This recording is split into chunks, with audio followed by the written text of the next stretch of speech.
right, everybody. It's a super terrific day. I'm trying to use some new words here while we start and kick off our podcast. It's your boys, the High Five Guys, with a super amazing episode this time around. We're going to talk everything Olympics, and because the Olympics went over the span of a 2-week window, we're actually splitting this podcast into two parts because there's so much to talk about and uncover. And Todd and I were just briefly going through it before and just said there's a lot of content, to cover over the last 2 weeks of just amazing performances. Just, world records broken, some first time medalists, just you name it. Some highlights and maybe some interesting things that we saw as well at the Olympics. We're going to talk about all of it over this pod and the next pod. And it's going to be great. So join us on this wonderful Olympic journey here while we celebrate the Olympics and everything that happened over the last few weeks. Todd, what do you think? Olympics. Let's go. Yeah, love it. I mean, we're guys who love a lot of this stuff, even when it's not Olympic season, right? There's a lot of people who tune in just for this little window. That's all the track they watch. That's all the gymnastics they watch. I mean, okay, I don't watch a whole lot of gymnastics off season, but I once in a while I'll check in. Once in a while I check in with swimming. But track is that's a full season thing for me. That's a yearly. Heavy. I watch that as a full season. The way people watch the NFL or something. So, diamond leagues, college. I love college. Yep. Indoor. I mean, I watch it all. So, this is like the once every 4-year Christmas for us. So that's why we're devoting some time to it. Absolutely. So. Yeah, it'll be a wonderful episode, and I'm sure both this one and the next one we may not touch on everything, and that's where you can help out as listeners and viewers and just hey, did you see this highlight? Did you watch this event? Did you read about this person or athlete? So yeah, feel free to add those tidbits along the way. And in this episode, we're definitely going to talk more about what we took out of the Olympics over the last 2 weeks. What were some of our favorite events that we watched, some highlights, some memorable moments that we saw there. And we'll even tackle maybe some world records because there were a few that were broken this Olympics. Just a handful. I'm not going to actually give out the number yet, but there were some good ones out there. And we've got some high fives that may be Olympic themed. They may not be Olympic themed. You'll just have to wait and hear. So love it. It's going to be great. Great. And just a quick point out, I am wearing a hat today. I don't believe I've worn one on the pod before. I just got a haircut, but I left the top long this time for the first time in a while. Normally, that gets trimmed up quite a bit. I think I am losing a little bit of hair. I think, I can noticeably notice there's a little bit of a recede going on these days. Oh, no. Maybe the last year I've noticed it. So I'm trying to experiment of holding on to a little more of my hair than normal, but it's in a weird growth moment, in between. It's not long, it's not short yet, and it's doing all kinds of wacky, unruly stuff. So I just couldn't get it to a level that I enjoyed as I looked at myself. So that's why I threw this hat on. I wear this hat to golf all the time and stuff. So maybe next week the hair will step up and say, it listen, should. we're here to I bet play. it'll be better. Yeah. I don't think it's going to be this big balding thing or whatever. It's just, it's going to be better. It's going to be at a better, decided length rather than this undecided, no man's land that it's in right now. Sometimes I act like that every day. Am I going to do this? Am I going to do that? I don't know what I'm going to do. So yeah, I feel you. Yep. I feel you. Yep. And I know I've got this good vibe sign that's on for the first time. We're again trying out some different lighting and techniques and just video. We'll call it etiquette, but good vibes, positive vibes. That's what we're here for. So a little neon sign. Maybe there's going to be some more art that happens in the background over the next few weeks too. So more to come with that. I can't. Oh, the anticipation. All right. Now, I will say, Todd, I think when we talk about the, what's new with Todd, what's new with Chris, I have a feeling some of our weekend stories may overlap. I have a feeling just about all of it might overlap this time. we did have our get together trip. Yeah, Stacy and I came up there to meet you guys. Lovely Saratoga. We had a perfect weekend. We had our perfect tour guide. Yeah, you were awesome. We saw the racetrack, right? Yep. We saw, we went on the bike ride through the Saratoga Springs Park, which is awesome. I was telling Stacy before, I was trying not to oversell it too much, right? You don't want to oversell something too much.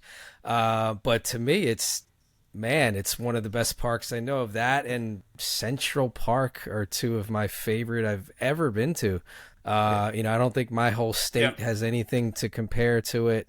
Many other places I've been to just don't have a park like this that has a full golf course, a par 3 golf course, a automobile museum, natural springs, geyser. It's just a wild place.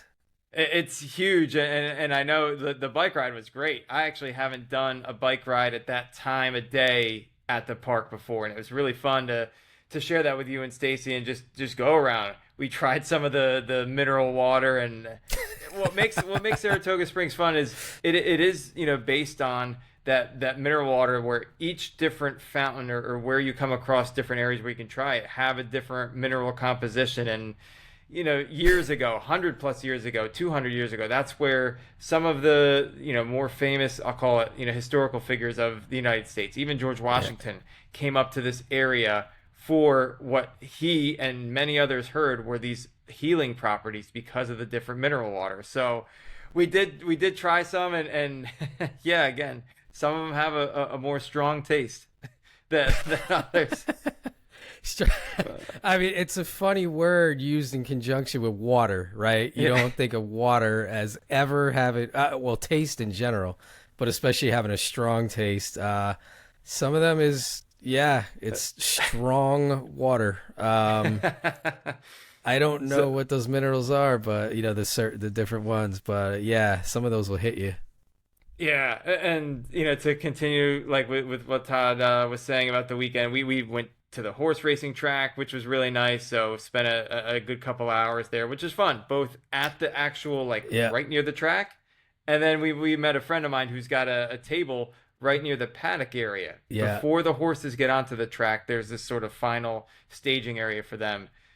Really fun, phenomenal again, to be able layout. to share that with you. Phenomenal layout at that place. I mean, it seems like they've added more and more the food trucks these days, so it has even more of this village kind of feel. There's even a tent that has a wine tasting experience. There's good food around. There's places to get drinks everywhere, and it just the race itself, and the track itself is very nice looking. You call it the paddock area, right, where the horses come through and they kind of parade around before their race, and you get a view of them. You look at oh, that guy looks good. That horse looks solid. We tried using that method. Sorry, I'll talk about the two various methods we use. Right, so early on, I'm looking at I got the race guide, and I was just using the philosophy of whatever horse has the most previous earnings. And you can look at the recent streak, right? The last 3-4 races that each horse has been in. How did they do? Okay, this horse had a first, a fourth, and a second or something. That's pretty good. He's finishing near the top of his class on average, and he's won $45,000 this year. I used that through a couple races, the earlier ones I was looking at, and it was undefeated. It was picking the winners. I mean, maybe not always the very top one, but let's say the top 2 earners were consistently winning. And I won my first. Did I lose one bet? I forget. Was it I think it might have been the very first bet I did. I picked the winner and it won. And I was just feeling I was on top of the world, feeling oh, this is easy. I'm going to be winning all day. I got my new algorithm. I found out the secret that no one knows. And I didn't win the rest of the day. But it was fun though. But how about your side of all that? I mean, I will say my strategy was more so, what is the name of the horse? Does it have any orange color or influence in there? And from a jockey perspective, there are a few jockeys that I tend to like I've seen them. I've only I can't say I've talked to any, right? But you've seen some up close, and all right, I like this person, I like this jockey. I did pick one winner, and that actually was the one female jockey that was in the race, and so that was actually cool. that was really exciting. We got a chance to actually see the jockeys leave the course after one of the races, and I didn't recognize her. Maybe she didn't even walk by us. Maybe she was actually still at the winner's circle. But I think she was the very first one out. Yeah, I'm pretty sure I saw her. Yeah. Well, I think she was the very first one. Yeah. But the track also in addition to the horses, it's really about the atmosphere. It's about the ambiance. Of course, we were out on the rail, which is right near the track, and there was another woman that was in a purple ombre shirt. You couldn't plan this. Like, she wore the exact same color, like, and pattern on a shirt. Went from like a dark purple to light purple. She had the exact same shirt on, or blouse, for a woman. It was spectacular. That was hilarious. Yeah, and you got photos with her. Yeah, you guys took some selfies together. I think the only difference was the color of your buttons. I noticed that. Okay. Buttons were like white versus black. That was the only difference. The rest was like just about identical. So that made the experience fun, and yeah, walking around, seeing everything that the track has to offer, live music, all sorts of different food. And then the rest of the weekend too, we had a really good dinner. We tried our hand at archery. Yes, we did. and I will say, I think out of the three of us, you definitely were the more skilled, or most skilled, I should say. And I've done it a few times. Yeah, but you were a quick learner. It was fun. You were a quick learn. Yeah, I know you're good at those precision things. I know you get better. It was fun though. That little junior bow going to the 20-yard distance, right? You got better as you got farther away, which is pretty funny. And you were hitting some targets by the end there.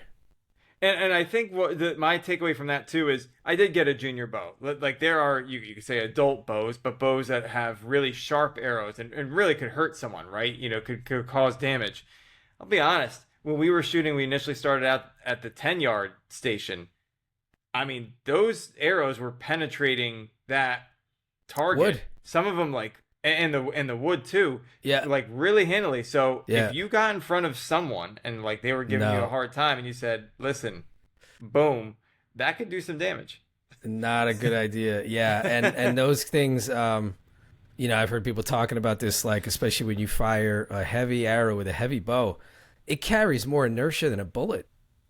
Yeah. Like a strong, like a really strong dude firing like a strong compound bow, like a heavy arrow, that thing can go through a tree.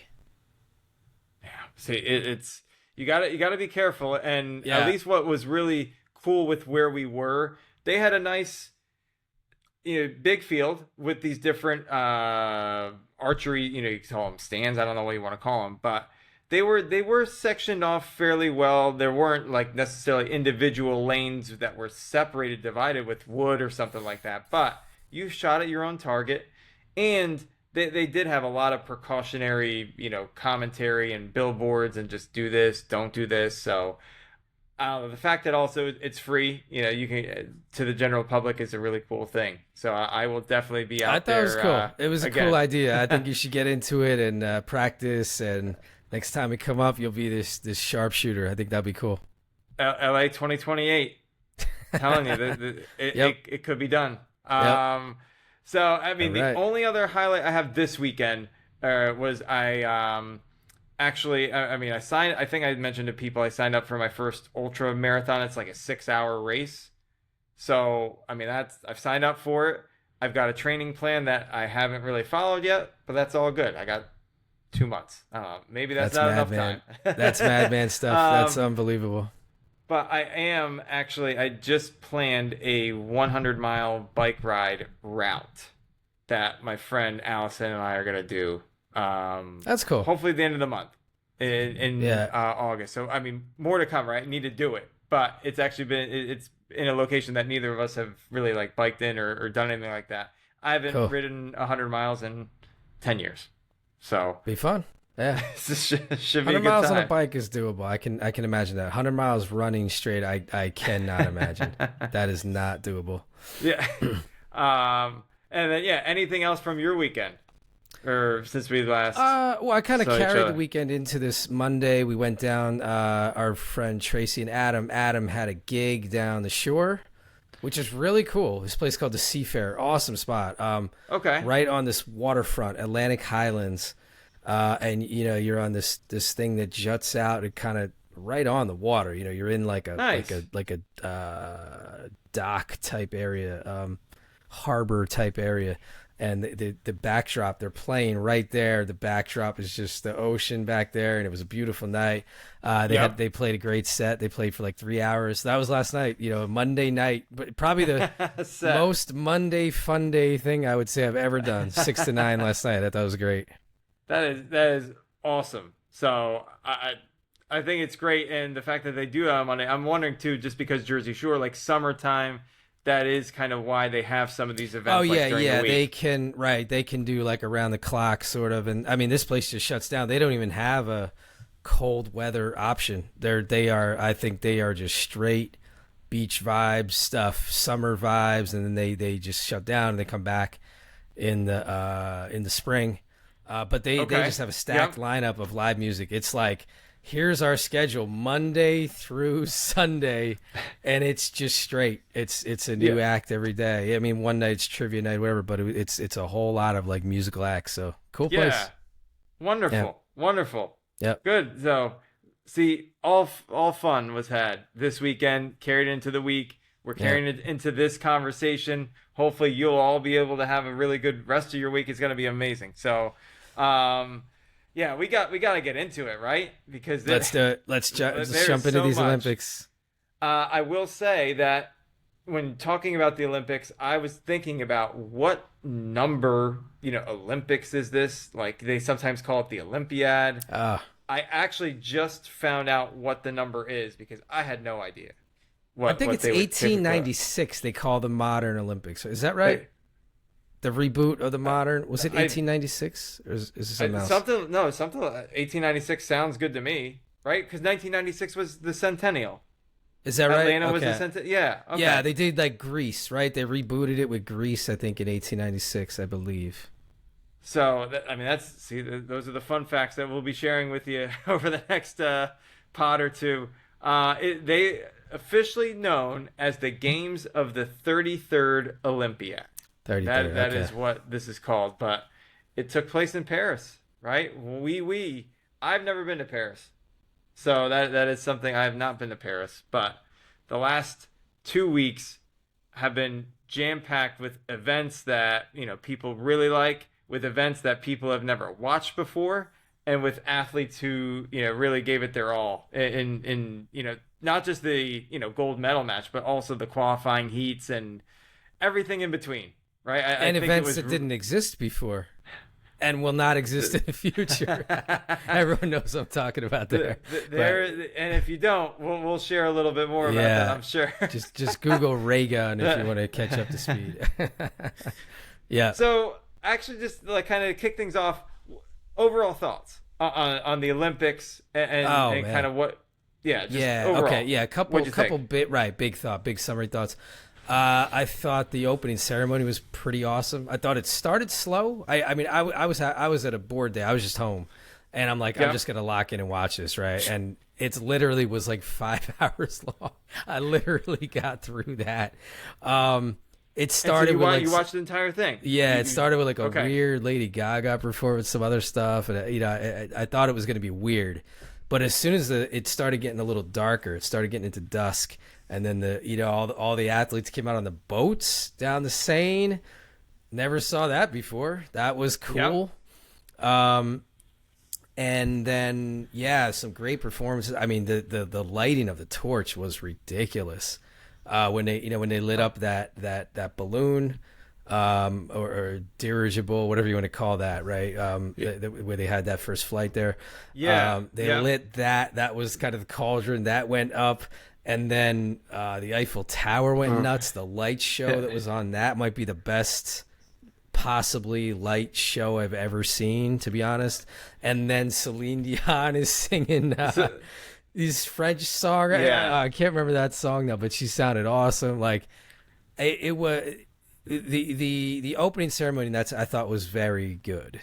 And it was great to see her, because I know she's going through some health challenges, and for her to sing and you know, at that level, terrific. Yeah. And I do think, actually, so it's nice is, you know, we have our opinions, right?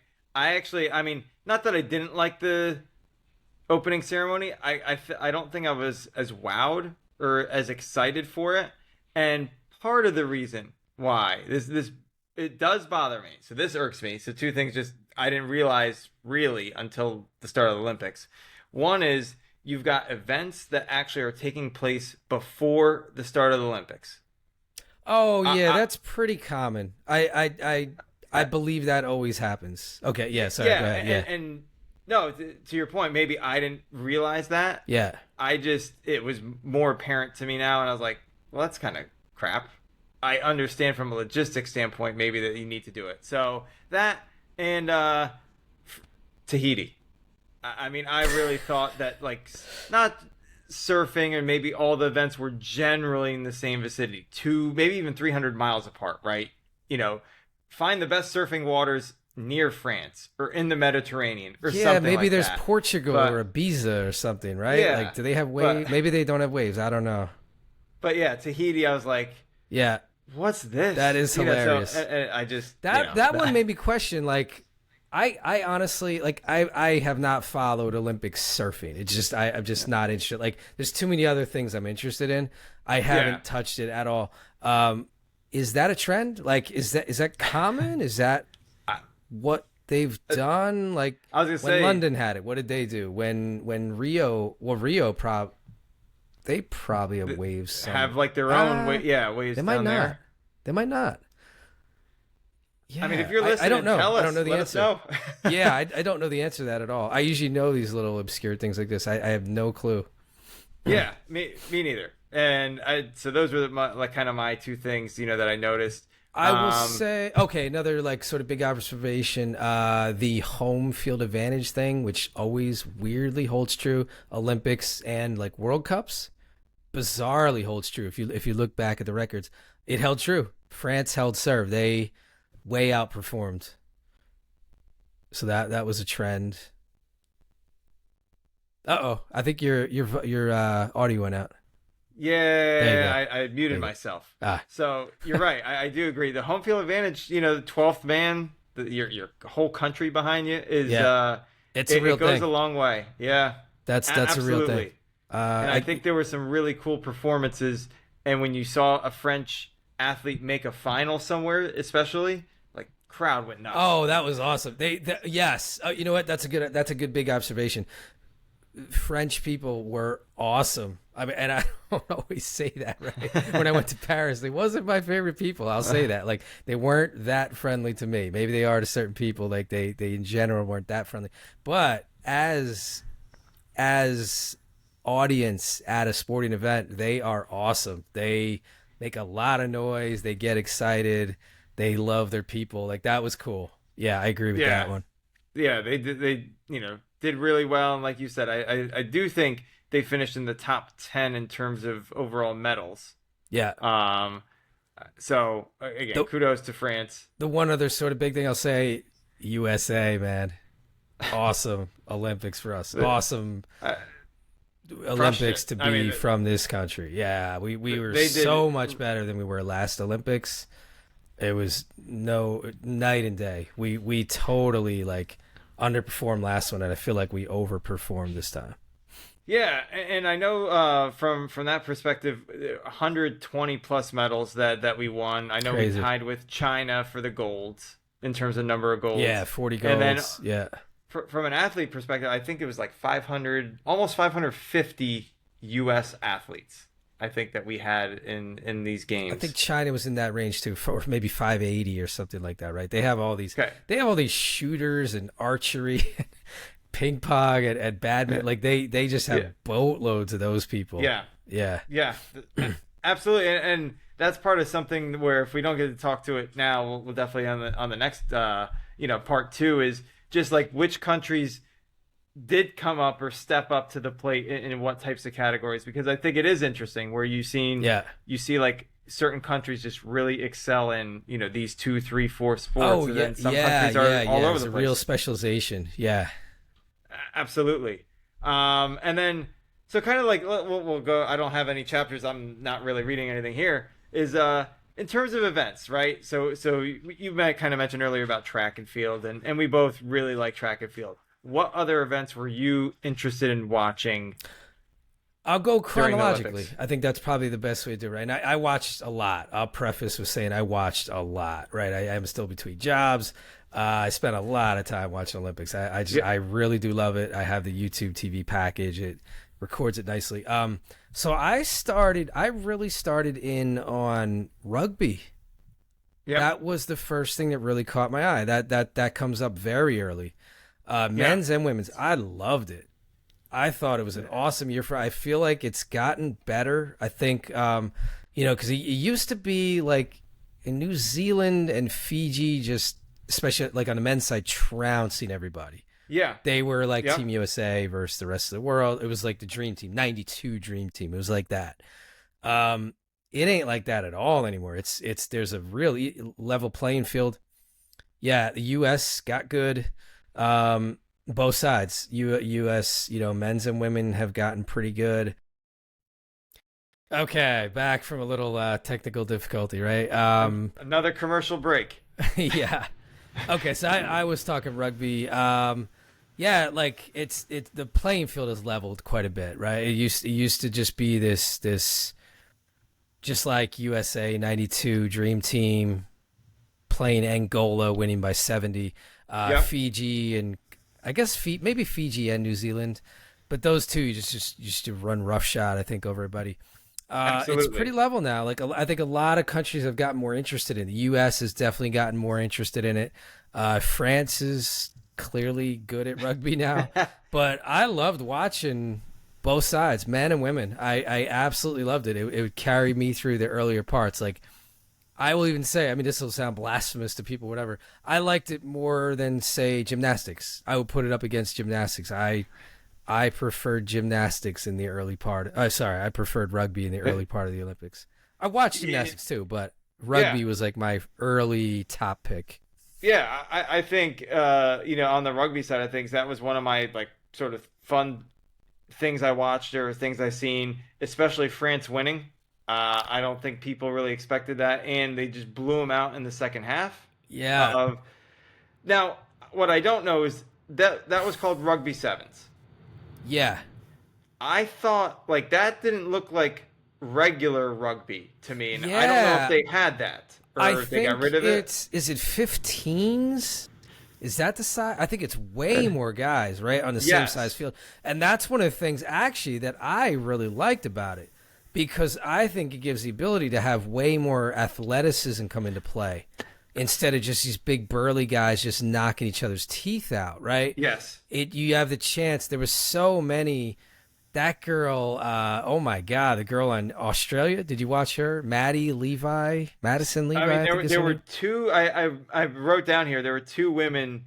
One of them I have the name, but that like steamrolled people. I felt like Marshawn lynched somebody into the grass to get off of me, and just, it was incredible. There was a woman on New Zealand that was doing that was trucking people. That's probably the one you're thinking of with the black uniform. And but yeah, this girl Maddie Levi on I believe that's her name, on Australia, she set the record. She set the Olympic record for tries in a game. She had 11. She was just fast, big, fast. They couldn't contain her. It was just she gets one little glimpse of an opening and she's through it, and it's like Bo Jackson to the end zone. She was solid. I mean, on the rugby side, so on the U.S. team, the Ilona Maher, like she has gotten millions of more followers on Instagram just from kind of the her little shorts and small videos. But she had one move that was like, I'm here to stay, and just to your point, more athletic than just like pushing people over. Like there's a speed element, and her along with others. I mean, it was incredible to watch like them run almost the entire length of the field. Yeah, I think on the sevens, speed is almost the best skill to have. I mean, not you need some of just the big body movers in the middle, right? Yeah. You need the big uglies. But like on the sides, there's a guy Perry on the U.S. He gets a corner. It's like Randy Moss, like good night. If he's Yeah. even, he's leaving. And that was like Levi on the women's side. Like, they were just off to the races. So yeah, I thought that was So, awesome. That was my so first like that thing I really loved this year. yeah. So okay. So rugby. I mean, you mentioned gymnastics. Anything caught your eye there? Just watching Oh, that. I mean, everybody's talking Simone Biles. It's not probably not worth me touching on because just Yeah. everybody knows about it. But yeah, I guess the most decorated gymnast ever, right? Number one medal winner of all time, Simone. And I probably didn't give her enough credit because I did not know that or knew like that was a possibility this Olympics. Oh I yeah. kept on, I honestly keep on thinking Nadia Comaneci, or I Oh, was a big fan of Shannon Miller. That, that's that who she had to surpass, or okay, that's who she's been so chasing. Yeah, yeah, yeah. yeah, Uh, I'll say I think everybody agrees she's easily the best ever. It's like saying, yeah, probably like saying how Usain Bolt is. There's just no challenging that. He's definitely the best to this point in time in history. No doubt he's the best sprinter. I think no doubt she's the best gymnast, and it's not okay, close.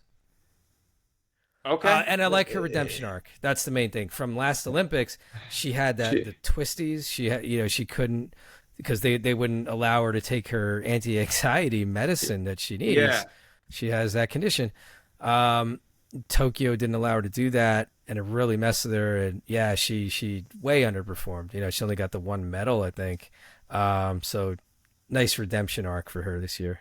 yeah. The team. I think they won gold in the team medal, right? The U.S. Yeah, did. yeah. Yeah. I would say on the gymnastics side too, I enjoyed Steven Netarosic.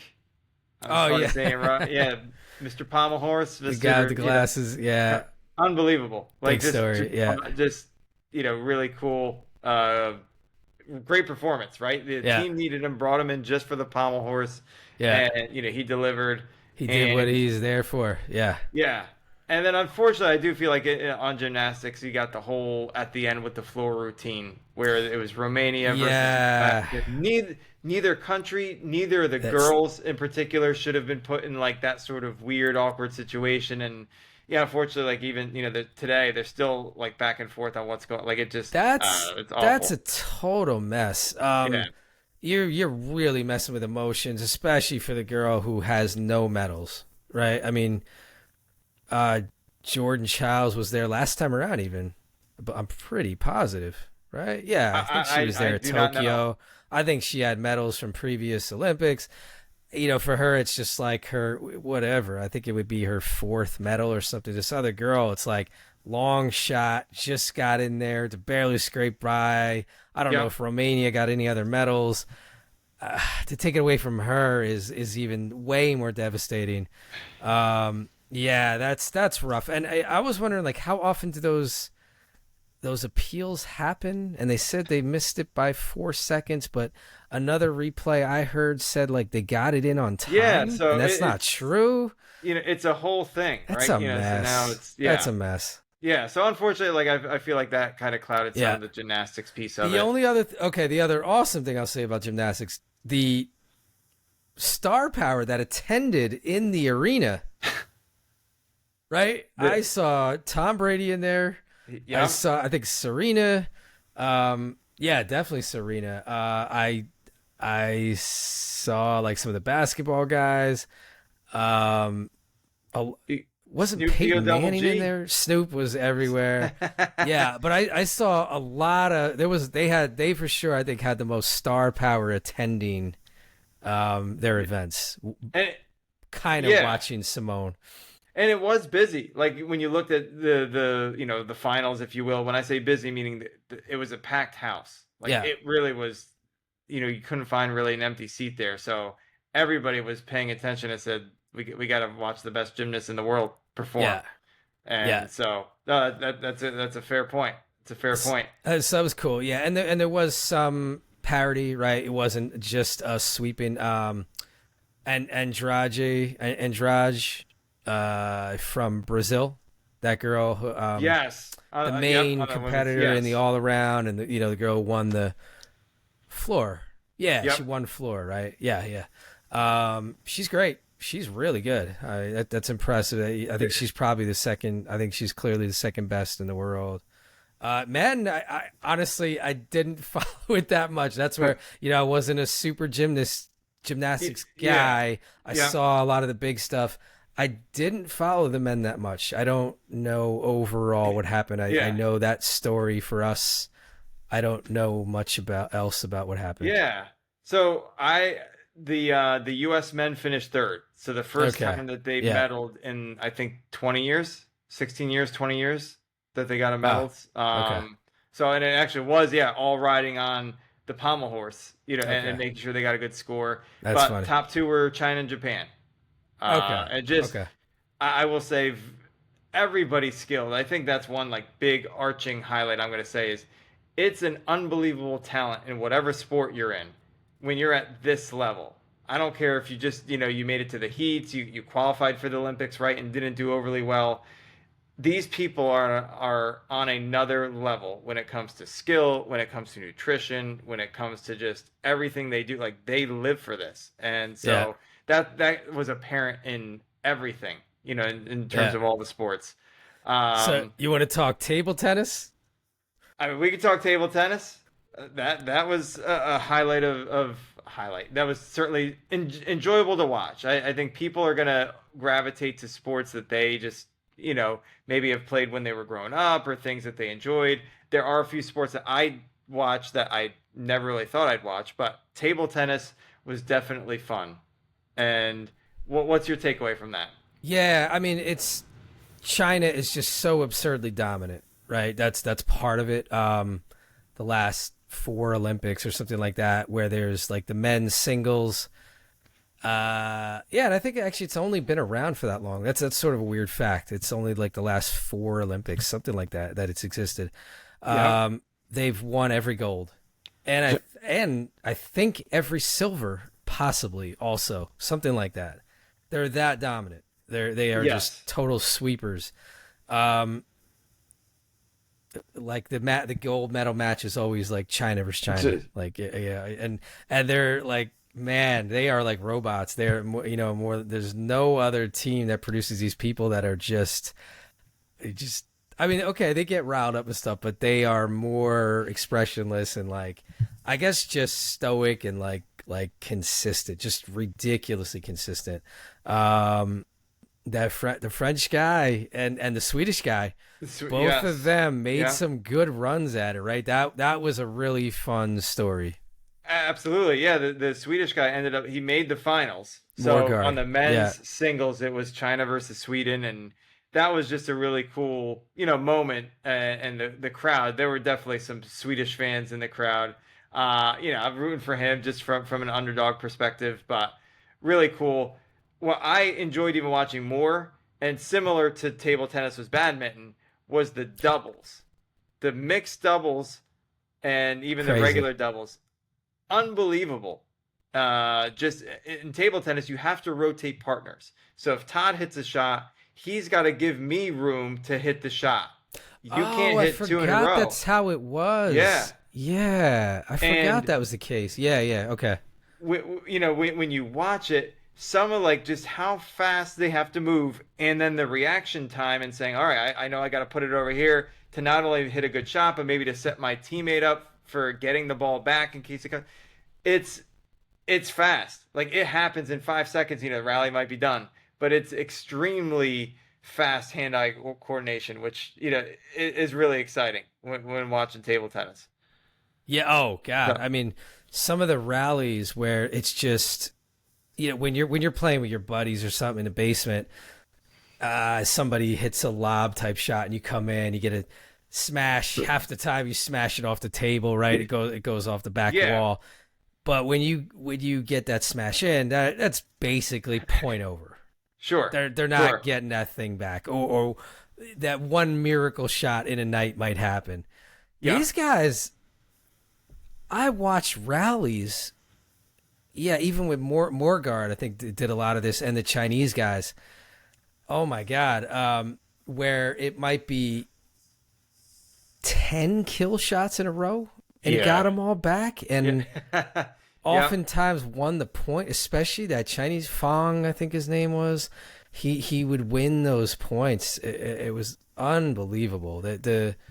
And I watched a weird video one time on how they do their training. They do all kinds of wacky techniques where, they're I don't know, they're blindfolded with something, and something is like comes in their, something flashes up in front of them from in front. Yeah, they're doing all kinds of weird like hand-eye coordination, just making your brain work faster. Yep. So they're just not normal people at all. No, I could see that. Just wow. Again, table tennis, fun to watch. Badminton, I learned. I didn't realize before. I just never heard the stat before. It's the fastest sport, faster than highlight, whatever. Like the shuttlecock. You want to guess the speed, like that they say that, like the top end speed on that? I will say 175. You couldn't be farther away. Got much higher.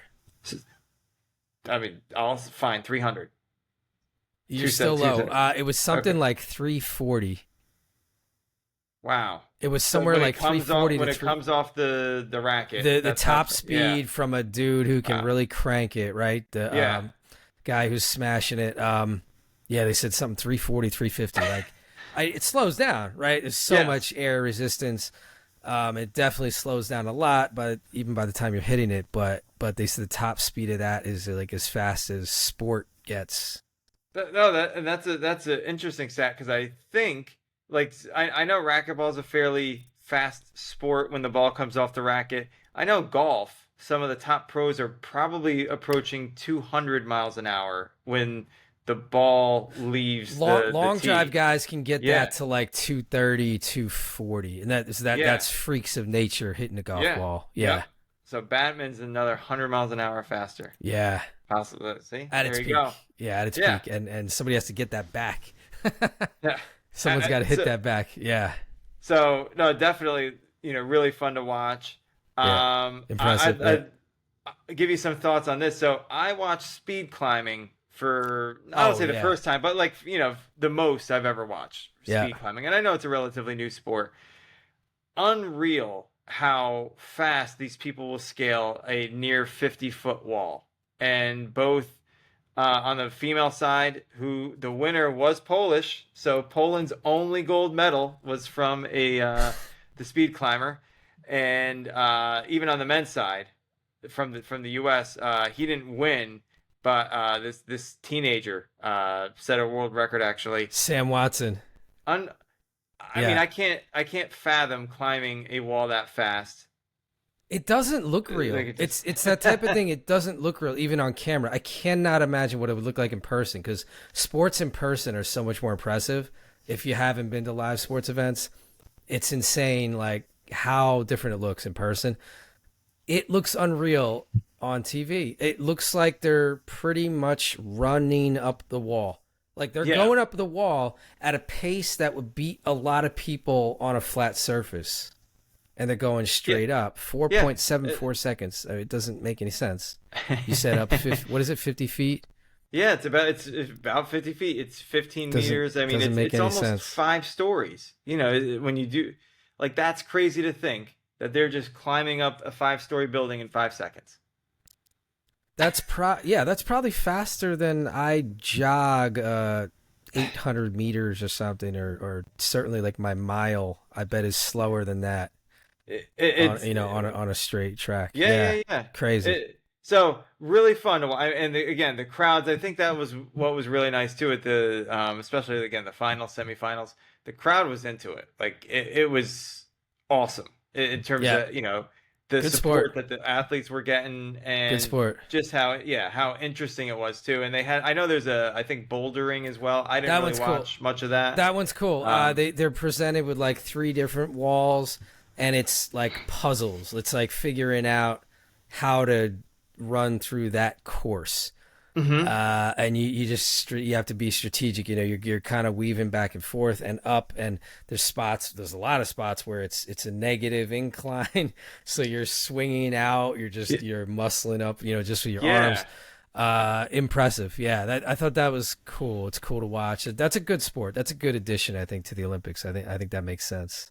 Yeah, I definitely don't have that arm strength. I don't have that hand strength, that grip. I think in each sport too, there are a couple skills that are almost fundamental and like, Yeah. Again, any normal human, myself, Yeah. just couldn't do it. Yeah. I might be able to do it a fifth of the way, a tenth, the way, Yeah. 10% maybe as skilled as some of these players and athletes. So, okay. So let's jump to, I guess we got to talk swimming for a minute, right? It's one of like the big three. Do you have thoughts on swimming? Did you watch a lot of it? I watched a good amount. I didn't go completely crazy on it. I did see a lot of it though. I watched a lot. So so you were mentioning about YouTube TV. We actually don't have we have the antenna, like off the air, if you call it off the grid antenna. So whatever was on NBC primetime is what we watched, and we watched a little bit of the swimming. I think there were some storylines like that were playing out in terms of Katie Ledecky, and I know I think Titmus from Australia in terms of like a back and forth. On the men's side, I'm actually even drawing a blank on the one guy's name that. Leon Marchand. It's all about Leon Marchand. Okay. Yep. Yeah, it's him versus the rest of the world. I would say he won. Like a meet of him against the rest of the world, I would say he won that meet. So you know more than me, so I'll admit swimming. Okay. I'm not interested in it, but it was good. I'll jump in for that perspective because he won gold in 4 individual races, and he set a world record in every single one of them. 200 IM, that's the individual medley. You go butterfly, backstroke, breaststroke, free. 400 IM, win world record. 200 butterfly, win world record, and I think 200 backstroke, something like that, win world record. All those records and everything, all that Michael Phelps stuff, this guy, some of them were not even Michael Phelps records anymore, but this guy just like did that. He rewrote all the record books, did it on his home turf. I would say I bet if we lived in Europe, he's probably the biggest story for the Olympics. That's probably the most headlines. I don't know how you could beat what he did. He was basically perfect. Yeah, I know he like you said, he won a number of golds and did it. Fun fact, right? I don't have him getting any world records. Maybe he had Olympic records. But I'm not going to discount you, Todd. No, it could be doesn't wrong. matter. I could be wrong. I could have gotten the whole kit and caboodle wrong. It may have been labeled as they were all Olympic records. That could be. And okay. No, it's good. Cross checking. See which. I'm trying to get now. This is from NBC Olympics, so it doesn't matter. No, it does. No. Go ahead. It does say Leon Marchand. So he's got Olympic records in the men's 400 IM. He's got in the 200 butterfly. 200 IM. Yeah. The 200 breaststroke. Oh, breaststroke. Sorry, breaststroke, not backstroke. All Olympic records. Olympic. Okay. That's funny. I wonder who would have had the world record then. Wow. Okay.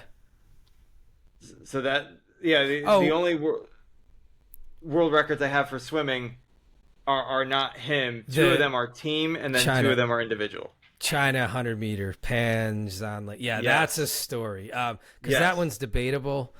So what's the scoop there? He won that 100 meter. I mean, if you look at everybody else, if you watch that race, everyone else is in this line here, and there's one person that's there. And that's a short race. He destroyed everybody. Wasn't close. There's a lot of calls to, I don't know, investigation, whatever. I know there was a bunch of Chinese swimmers that got hit prior to the Olympics. He supposedly wasn't one of them. I'm not making a call on that. I don't have any good enough knowledge, but Yeah. he was the Usain Bolt in that event. He also did it in the relay. He destroyed, like I think he started with a deficit and won easily in the relay too. I think maybe we were second. It might have been against the US, and he destroyed everybody in freestyle. It wasn't close. It wasn't a competition. Yeah. So that was interesting. Like just somebody rising above, so far above like that. Sure. Yep. And I know again, you know more than me. You're right with Leon. Like it was fun watching it. So I think in the moment, right, whatever sport was on TV. So when swimming was on, I got into it. The commentators, you could tell. Like I did remember the commentators' voices. Like, oh, he's definitely Rowdy a swimming Gaines. commentator. Rowdy Gaines. And the excitement that they have, for each of the sports that they do is incredible. And so when swimming was on, it was fun to watch it. I just didn't really know the storylines going into it. I knew some of the big players, but not as passionate about that sport versus some others. Rowdy Gaines is more passionate about swimming than anyone else is about anything in the world. He's the most passionate about that. That actually does do a lot for the sport. It's pretty awesome.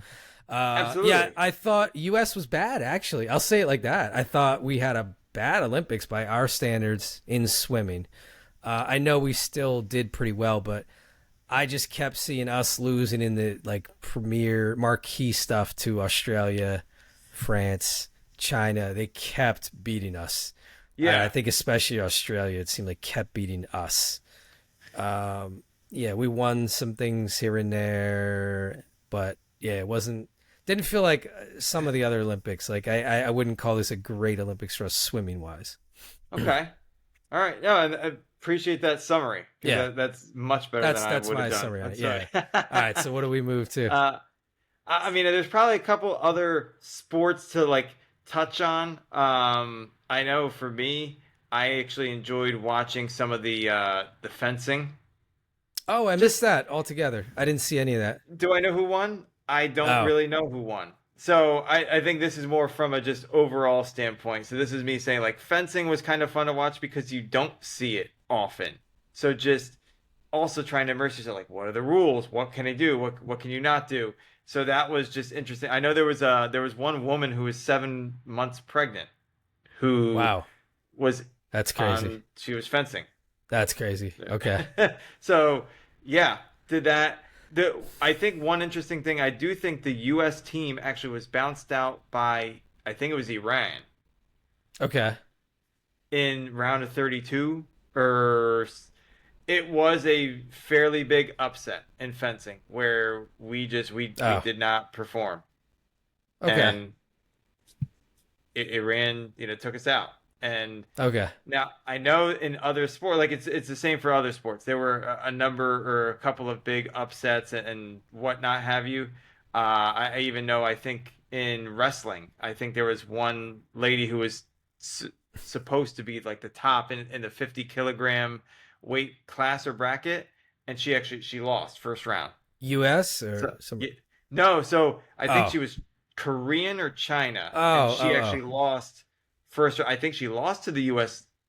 I think the U.S. lady won the gold in 50 kilogram wrestling, freestyle. I don't know the weight class, but we have somebody who's like the Michael Jordan of wrestling.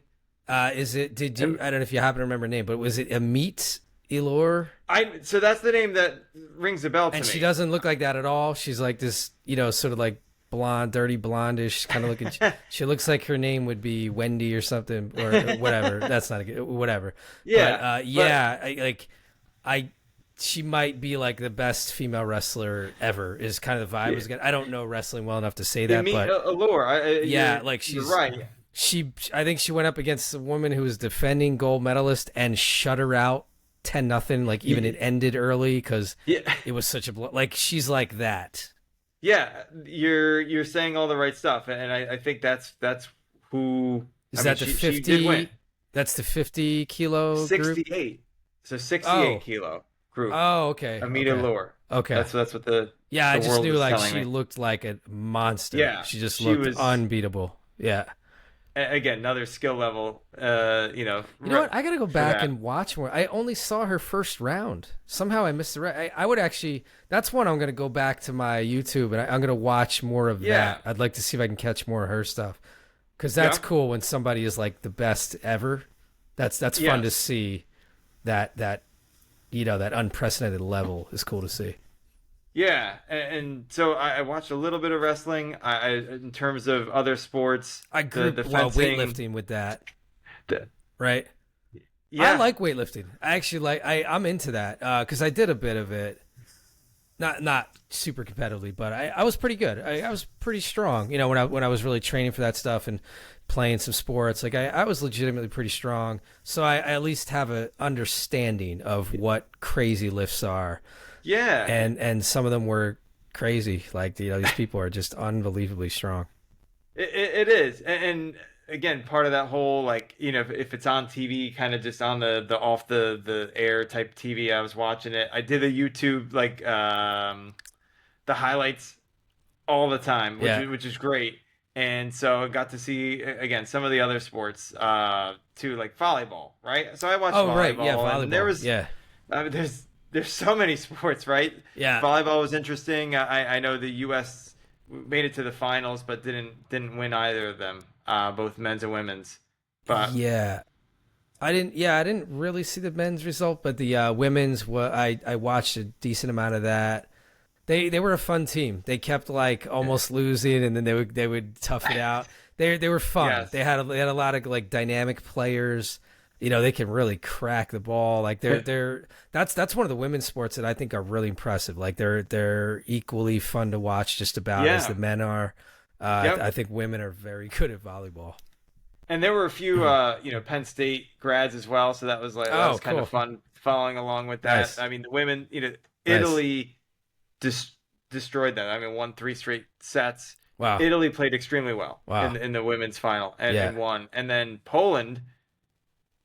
So I might have that wrong. I thought U.S. men made the finals. Maybe they only made the semis. I'm not sure. Oh, I'm I not. don't I'm have not I don't have the sure. stat. Yeah, I'm not So, sure. but I know Poland in they did not win, so that doesn't make any sense. I don't know. I guess I don't I know will. The one the thing I'll say about the volleyball. U.S. men's, the one guy I think his name's DeFalco, number 8. When he serves, I've never seen anything like it in my life. I watched him one time. The ball almost teleported, it almost disappeared on camera. And camera, I feel like slows sports down. The power is unbelievable. Like it looked like Yeah, it could it, break your hand if you hit it wrong. sure. And that's what's I think really interesting with the men's game is many of them, right, 6 feet 5, tall players. The way that they serve that ball is just It's unreal. yeah, Yeah. it's a different level. And I think I was seeing 65 miles an hour is that Oh, is that the that's how speed fast the best. on a serve? Okay, Yeah, yeah. about 100 kilometers an hour is how That's fast that ball's coming at you that is from the other something. side. It That just is definitely yeah. something. Yeah. So a little volleyball. I caught some beach volleyball, but not really. I Yeah. know that was on. I know there was archery. I know there was uh, Oh, the pistol, the air oh yeah. pistol, the I didn't mixed really air watch it. I mean, pistol. yeah, it was like that guy Yusuf Dirk. I mean, that's Yeah, like the most memeable thing that came out of the whole Olympics, right? This dude, and then everybody's doing the yeah, pose, that's right. or this, That's or right. yeah, Yep. the women in track, everything were doing it. Um, yeah, I mean, I didn't watch it, but yeah, obviously, what are the biggest memes to come out of the Olympics? It was interesting to. I watched a little bit more. I guess it was air pistol, and then even like the rifle. And I mean, we were talking about archery earlier on. They're at a much further, I think, further away distance. Maybe not. I actually don't know I'm the not sure exact how answer, far it is, but but yeah. I mean, skill. When it takes, how many times they hit the 9 or hit a 10, that counted, right? All the Yeah. pressure on them. Okay. Archery, I couldn't even Yeah. hit the target, right? The first Okay. first 7 8 arrows. Yeah.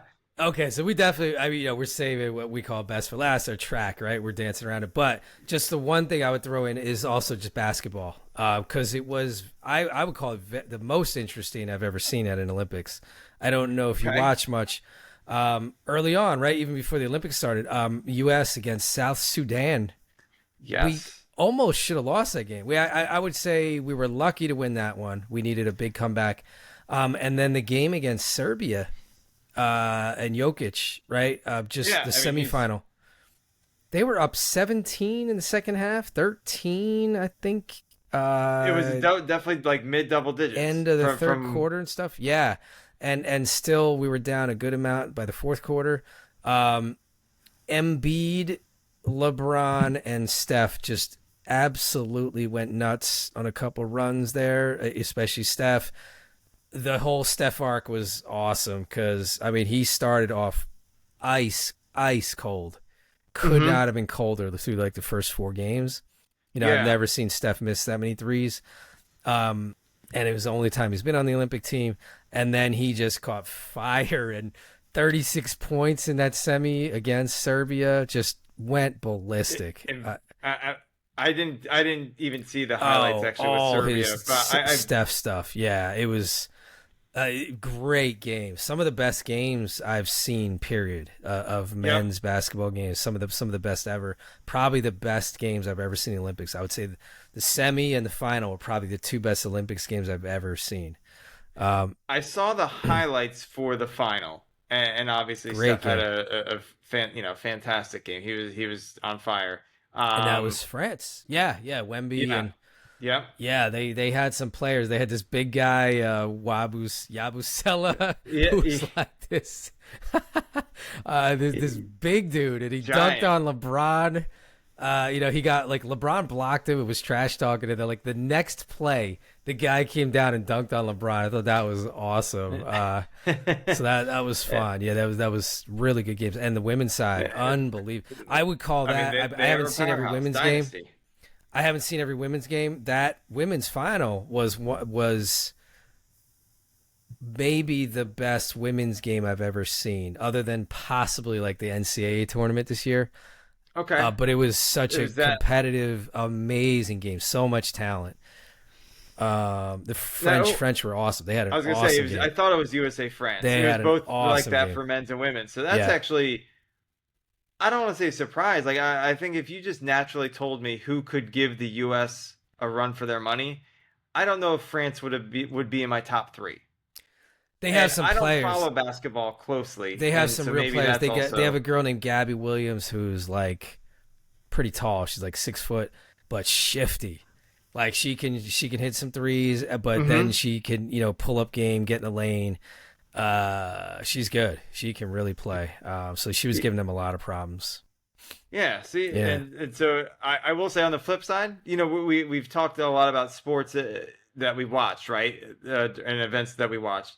I would say the 3-on-3, maybe we'll save some of that. I watched it actually. I found that pretty interesting. uh, I was surprised how poorly we did, and not yeah. really from the men's side. Again, I didn't follow men's too I much. don't think The we had any women's side, players on the men's side like that. Yeah, I could put that in a different category. Yeah. Oh, go ahead.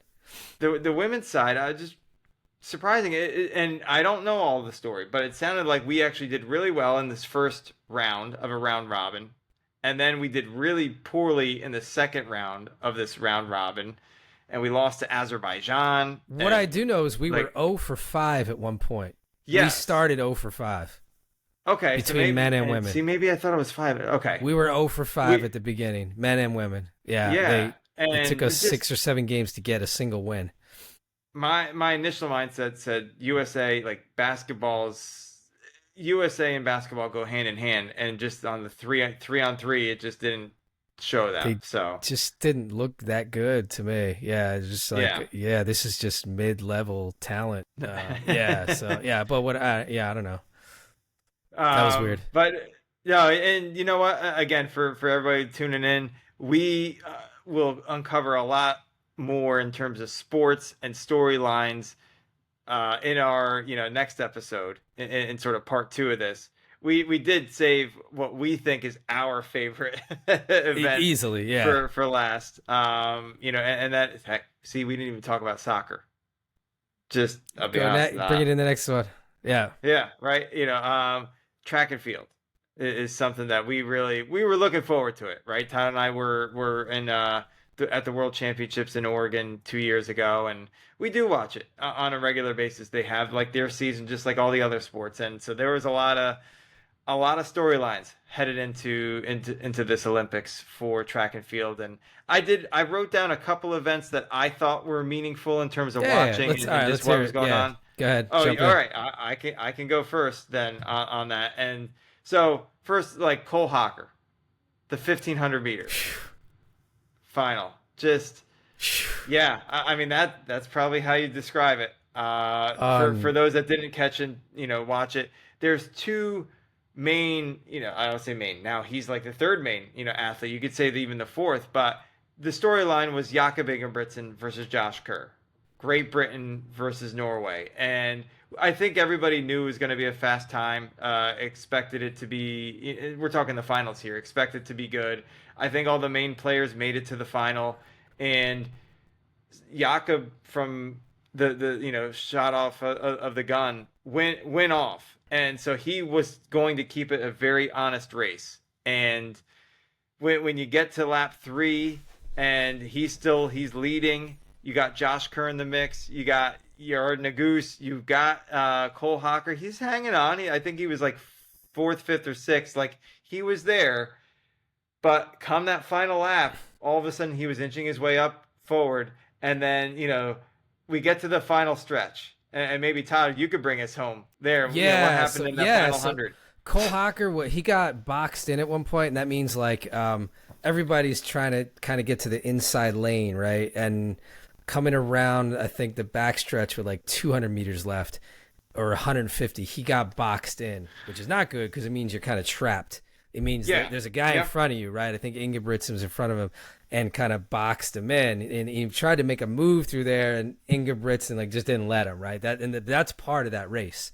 That's where they get rubbing elbows and stuff. But then he swung back outside down like the last 100 meters, and he tried to make his move there, but then he darted back again because he saw that like a spot opened up inside. And I actually don't even know why he did that. I thought he should have stayed on the outside, but he went back inside and he did get past him on the inside. And then it like broke Ingebrigtsen. He just like fell apart and he just slowed down. He just dropped like a rock and came in like 4th or 5th or something. A whole bunch of people passed him. He was not paying attention. Like both Josh and Jakob were paying attention to each other. Yeah. And just didn't really think someone would entertain them and sort of actually, and pass them in the last 100. And you said it right. I mean, Jakob finished 4th. I mean, disappointing 4th. Yeah. I think he even said that. Super him anytime he doesn't win, he's incredibly disappointed. Yeah. And athletes are tough on themselves. I know like Todd and I are tough on ourselves in like various aspects, whether it's golf, whether it's pickleball, right? But like he was expected to win. I think he was the favorite. And then yes, Josh Kerr finished 2nd. Yard Nagus. So 2 U.S. people in the top 3, and then Jakob. So what a final. Doesn't make any sense. Yeah, that's probably the most unexpected podium. I would say it's got to be. Yeah, it has to be the most unexpected podium. What a final. Absolutely crazy. Crazy race. What do we got? Another one I've got here. I'll do female Sydney McLaughlin. Lavroni. I mean, maybe save it to the last one, but we're getting through this. There's a lot to do. I mean, world record. She showed up, and not that it was a surprise, but 400-meter hurdles. I mean, she came in first, and I think, she was clearly on world record pace. I think even at like the 200-meter mark, I swear she ran that first 200 meters in like 24 seconds or something of that. Like, I think generally in the hurdles, you almost go out as fast as you can to build a lead. Maybe that's the wrong mindset, or maybe that's not the right thing that I've just said, but it seems like they moved pretty fast in the first 200. And it's like, what can you do in that turn, in that, next 100 meters? And Sydney just blew the race open in She that just third doesn't 100. fade. Everyone else fades, right? She's Yeah. sometimes has a pretty big lead by that point, but it's usually like fairly close. And then over the last 200 and 100, she demolishes everyone else. Like her strength is just 30% better than anyone else. Yeah, she was able to hold it. And I think what really resonates with me for the finish is that last 100, Femke Bol just didn't seem to have all of it there. She had she did a great effort in the relay race earlier that week, a couple days before. So kudos to her, but she just didn't have it. And then Anna Cockrell finishes second, which was amazing. I followed her in college. And what was an interesting juxtaposition was at the end, a minute, 2 minutes later, Sydney's, hugging her family and friends. And fairly close to Sydney was Femke Bol. I and saw it looked that. like it was her parents. I saw that. And I mean, she was beside herself. Like she was what looked like clearly just, disappointed or frustrated, She had like a 52.5, something like that. Her best is 50.9. Like 1.8 seconds better or something, like, or 1.6, 1 point. That's an eternity. So she was, she had a bad race. That was probably for her. It's a historically good time, but for her, that's probably like the slowest race she had all season, I would say. Exactly. Most likely. Right. And you can see the disappointment. She certainly was expecting more of herself. It was supposed to be like competitive. It was supposed to be a close race, like the men's side, and it couldn't be a bigger blowout. Yeah. Absolutely. And then I think what's interesting is, we mentioned on a previous podcast at Eugene, we actually had a conversation with a 400-meter hurdler from Great Britain. She made the semis. Yeah. She went through a round. Right. Yeah. She went through a round and she ended up finished 15th. When all said and done, and kudos to her. Awesome. I think let's go, Jesse. Her previous Olympic experience and just kind of what happened. Give you a high five for that one. That's right. Yeah. Boom. Yep. To really persevere and come back at the Olympics and awesome. perform as well as you did. Right. That's great. Yeah, we're happy for you. What track? What event or two caught your eyes at the track?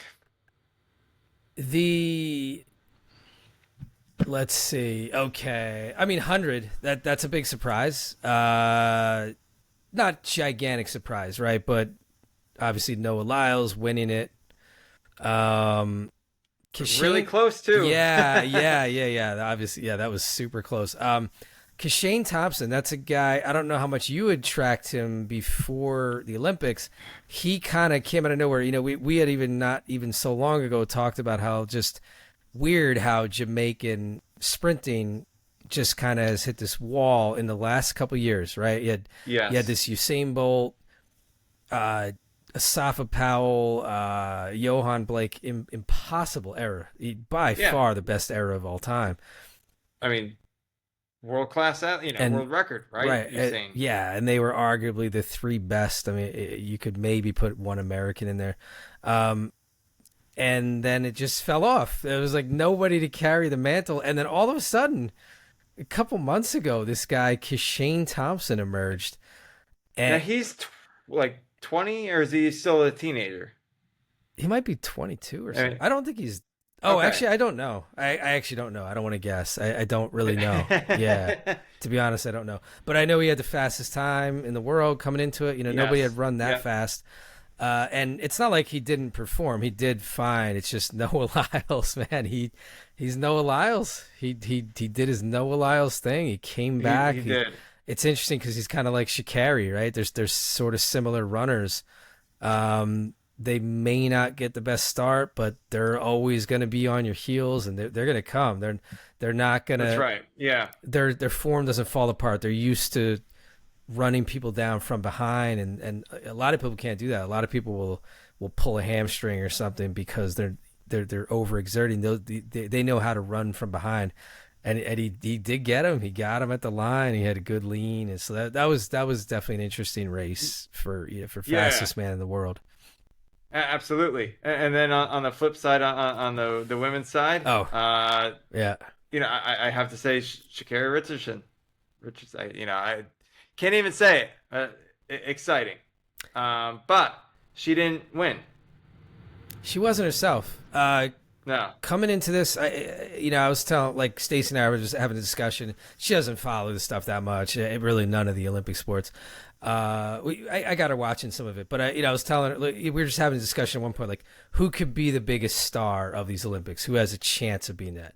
Simone Biles is hard to beat. She's that queen, and they get so much camera time. It's hard to beat her. But I was saying Sha'Carri had a chance of, like, if Sha'Carri came out and almost broke Flojo's world record. So that's the kind of thing it would have taken. Yeah. She would have had to have an amazing run. She would have had to run a 10.5 something, or God forbid 10.4, right? If she did, she could have been the biggest star of the whole thing. Yeah. She didn't look right. She came out of the thing. First of all, I don't know, this might sound silly, but she didn't do any wig or eyelashes, or she just didn't have any of that going on. There was nothing flashy about her. Maybe she had some nails. That sounds silly. Her nails were long. But that sounds silly, but for her, it's like, that's different. That's like Usain Bolt coming out and being like some quiet guy or something, or Noah Lyles coming out. Like, she wasn't herself, and she even looked funny. I said it before the race happened. I turned to her. I said, this girl doesn't look right. It's something's off. She didn't even look excitable. She looked nervous. She looked scared. I'd never seen her like that before. And I thought it played out in the race. I did not think she was herself. She has this turbo boost that no one else has, and it didn't happen. I didn't see it happen. She ran down Alfred a little bit, but not at the Sha'Carri level. She was nowhere near, and 10.87 is not good for her. That's not fast at all for her. That's fair. But something was off. Token, I think something might have happened to her, or maybe it's all, she's in all these commercials. Who knows? She got distracted in her training. I don't know what it is. I don't want to make accusations, but something was wrong.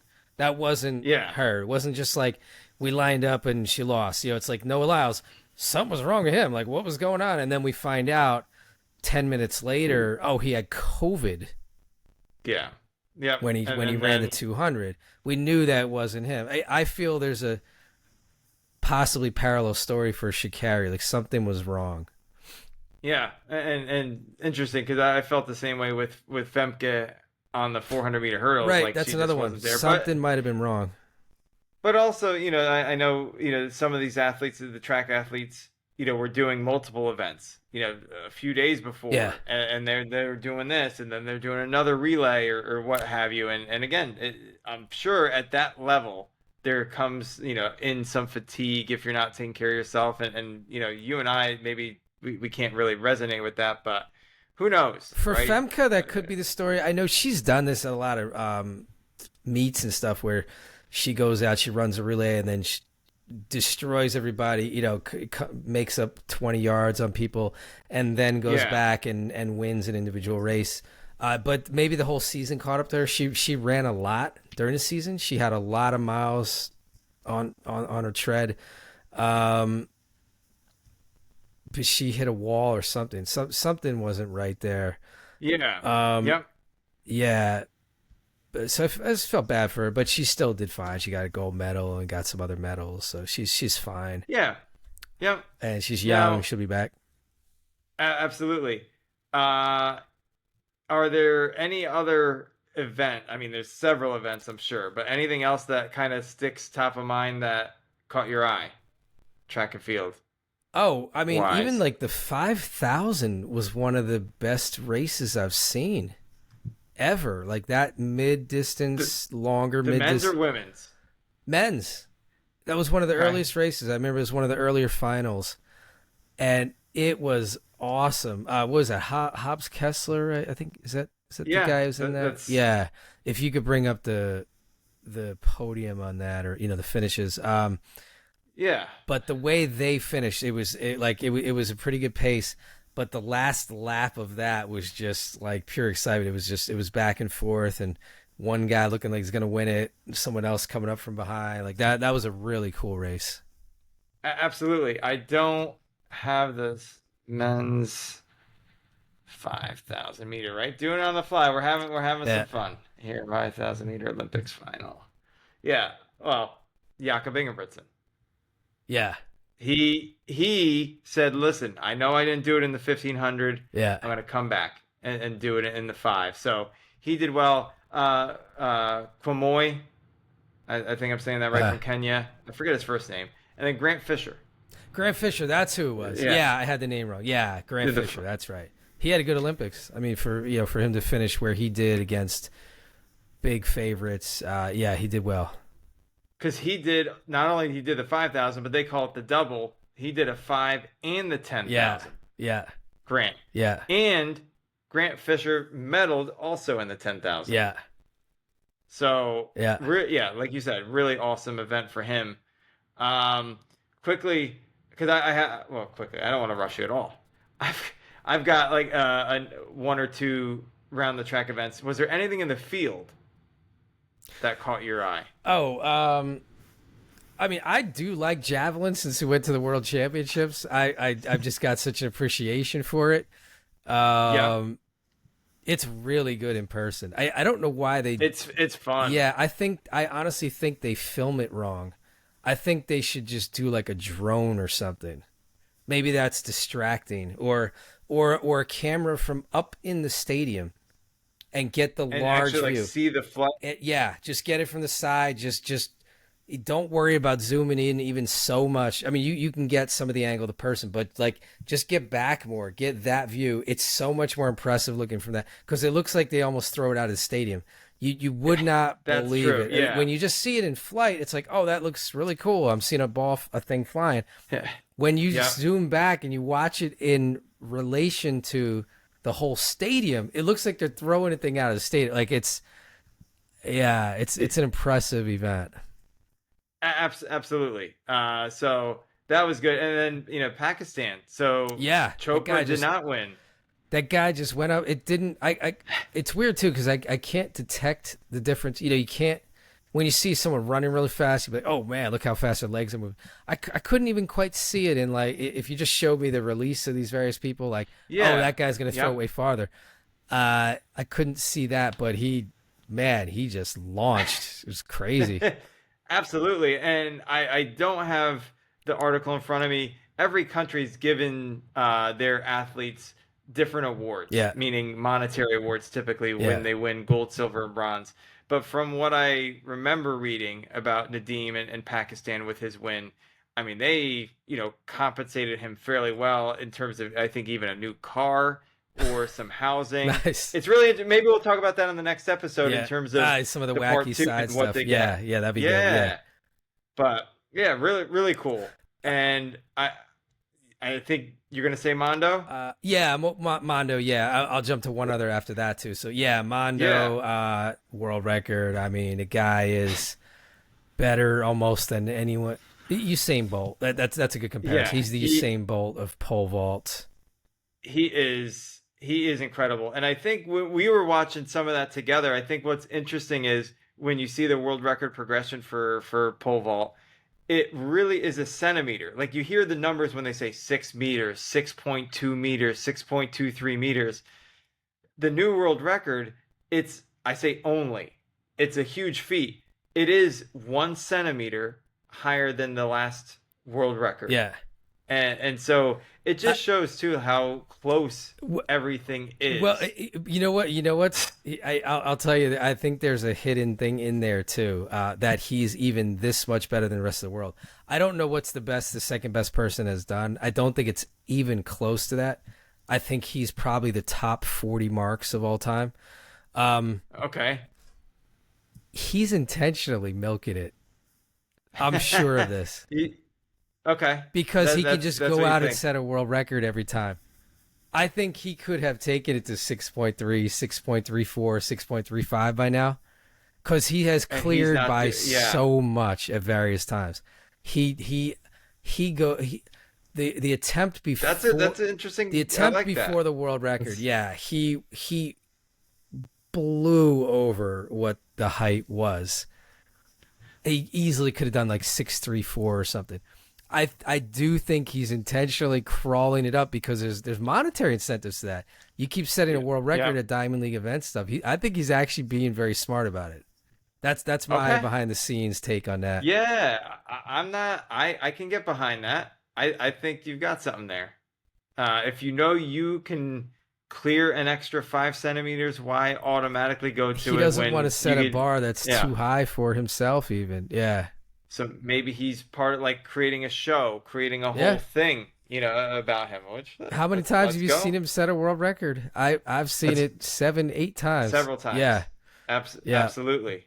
Uh, So yeah. no, that is a fun That's my that's a take on fun that. event. Oh, you Yeah. know what's worth mentioning is the Sifan Hassanathon. The Sifanathon. That's a great The name for Sifanathon. that. So Safana-san is an amazing runner from the Netherlands, and she did what Todd's saying here is. So normally we just mentioned someone doing a double, right? I'm doing a 5,000 meter, I'm doing 10,000 meter. Even that's already usually on another level. A lot of athletes will actually do the 5 and maybe the 1,500. That's like Faith Or, Kipyegon. That's what she did. yeah. Yeah. Yep. So Safana-san just decided to live dangerously in her life, and she did the 5,000 meters. She got a medal. She did the 10,000 meters. She got a medal. I don't remember that race. Do you remember that race? What, like, Which one? who won it? The 10,000, and like, Oh, what, the I don't 10,000 was remember one of that my one. favorites. So Beatrice Chibet won I with might have to sort go of back. a I have to go back and watch it that was one again. I don't remember that for some reason. Okay. it wasn't like it wasn't a final push, meaning there was some shoving in the last lap that was done between her and, gosh, I don't know if it was Sagai. Oh, I'm wait. Oh, forgetting. that's the one where they had the extreme shoving? I thought that was the 5. That was the 10,000? Well, Chibet and Kipyegon did the 5, so it's possible. I guess Nice. my quick summary. I'm only gonna go with my results. I know Chibet won, but what Hassan finished third in the 10,000 meters as Okay. well. But it was Nadia Badakledi who almost. I mean, she chased Chibet down to the line. She finished 1/10 of a second behind her in the 10,000 Ah. meters. I don't think anyone had her in the top three. Had her. I don't think a lot of people had her finishing in the top three. So kudos to Batacletti from Italy to I really just. believe I somehow missed this race. So, yeah, I need to go back and see that. Yeah, I do not believe I saw this one. And so what was really cool as well was one of the NCAA All Stars, Parker Valdy from University of Florida, actually was even leading the race up until the final. I want to say lap. It might have been 2 laps left. She was leading, and Oh, that's so cool. she had put a valiant effort, in that. Um, I mean, for me, like the other track events, I think the Keely Hodgkinson. Oh, wait, So sorry. there wasn't. Before you jump away from Safan, Yeah. she won the marathon. Yeah, you know what? Thank you. That's why you're here. I mean, that is That's why you're here. definitely There's worth lots of mentioning. reasons. She won So- the marathon, and that's the thing. She's not even she- like supposed to be a specialist in, right? She has the mile world record. No. She's supposed to be better at shorter races, so that's absurd. And- No, Todd, that's a great In an point. Olympic so record she did time. she did the 5,000 meters and the 10,000 meters Medaled in those earlier in the week, Yeah. a couple days ago, and then she ran the marathon Go back and to- had go ahead. No, go ahead.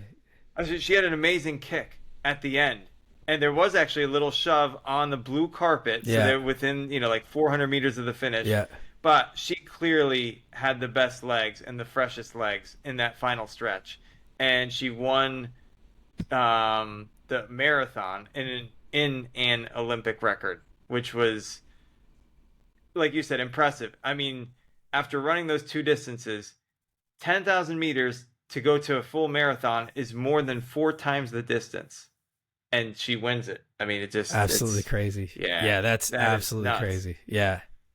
That is impressive. Um, we have Keely Hodgkinson winning the 800 meters. I'll say Awesome. very handily. Easy. I think she did a Easy. really good job. Like, yeah, there wasn't a thing. Mo wasn't there, but I was surprised at how much gap there was between her and second place in 800 meters. Yeah. It So was comfortable. Yeah, Mary Marat, I think, is who should have challenged, and she's great. I think she had an yeah, off day. And Keely is just a monster. yeah, yeah. So she ran that well. I think Gabby Thomas just Oh yeah. incredible. Oh Like yeah. Awesome. she also surprising the gap that she won the 200 meters. Like Yeah. nobody else really put that big of a fight, Yeah, against she her. buried Alfred, Um, right? Alfred was her only competition, and but even there, she won pretty easily. I guess we can mention really quick just the Jamaicans. That's unbelievable. yeah, Unbelievable. Like I obviously that's our main competitors, but that I'm sad for that. I love them. I love they're yeah. awesome competitors. I've loved watching Elaine Thompson. I've loved watching Shelly Ann Fraser Price. Love Shelly-Ann, watching yeah. Sharika. Just super sad, super sad for them to all bounce out like that. That's unbelievable. And yeah, interesting. Like with Shelly-Ann, I mean, she was hurt? I Is don't that know. what I she think ended it's up still pulling out on? mysterious. I Yeah, believe it's that's still mysterious. I know Sharika Jackson had which I somehow missed this, but like from the most recent meet she did before, they said she like yeah. hobbled off after her race, and she had like a Achilles tear or something. Maybe not Achilles, but she had something pretty bad. And Okay. they were kind of hiding it, and she was kind of like trying to just work around it. Shelly Ann, I think it's mysterious. Last I checked, I think we need to follow up on that and see if there's an explanation. But Yeah, I mean, that's sad for me. I and wanted to see her go out. I mean, it's unlikely she'll be doing much of the next Olympics. You'd like to see her go out better than that. yeah, and Jamaica typically a track powerhouse. They actually, I mean, they only had one gold, Bad meet for and them. which was in track, but it was in the discus. Yeah, that's weird. What a So shift that is. That's weird. yeah, he threw out of his mind. I watched the highlights of the final. This guy Okay. just, I mean, I don't even know. I know his last Yeah. name is Stona. Okay. He deserves it. I Okay. mean, just really out So there. I know. Go ahead. oh no, good. I was gonna say on the women's side, just on field events, I thought was interesting was Valerie Allman. I'm a huge fan just because on the discus, she isn't the biggest female that you see out there, but yet she's able to throw the furthest. And her and Feng from China have this like really cool battle back and Hmm. forth in terms of just the distances and who's throwing the further discus. But Almond's just she's on another level, Yeah. and she showed that. So, just jumping back. So, I think the super marquee stuff that we missed is just everything around the 400 meters. So, flat 400, 400 hurdles, both sides, men, women, unbelievably good, right? If anything, Yeah, that might have actually been the best overall. I mean, okay, we touched on Sydney in the 400 hurdles, amazing. Men's side, good race, great race. I love Rai Benjamin. yeah, He won the men's 400 hurdles, beat Carson Worrell, beat the Viking.